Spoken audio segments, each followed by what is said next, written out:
Watch carefully. The excavator operator received a call from an employer asking for help clearing weeds from a pond.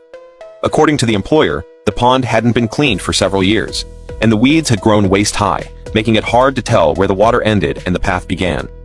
The employer couldn't stand it anymore and called the excavator operator, known as the Little Prince of Langxiang. Today's job had many important considerations. Before starting, it was crucial to understand the employer's description of the pond, the depth of the water, how many years it had been since the last cleaning, and the thickness of the silt. These details were essential for the smooth progress of the work. After a detailed discussion, they began the cleaning process. Look closely. Can you tell where the path ends and the water begins? It's quite dangerous if you accidentally step into the water. In this kind of work, it's usually necessary to first deal with the roots of the weeds at the edges, breaking them off so the excavator can work smoothly later. Once the weeds at the edges were mostly cleared, they found a shallow spot to drive the excavator into the water.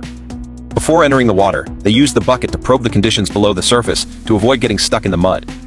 After the excavator was in the water, they tried to break off all the reachable weed roots.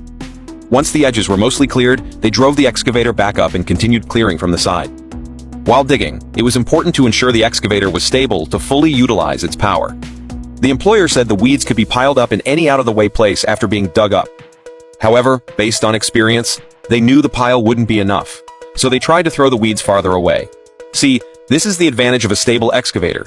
Even a large amount of weeds couldn't stop its power and were easily dug up. Watching the large patches of weeds being dug up felt as refreshing as drinking a cold drink on a hot day. After clearing all the reachable weeds, they drove the excavator into the water to finish the remaining work.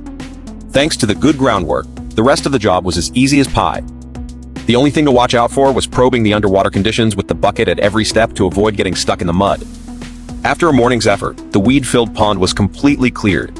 Next, they organized the dug-up weeds, and the day's work was done. How do you think it turned out? The employer paid $3,000 for the morning's work. What do you think of this price? Would you like to do this kind of work?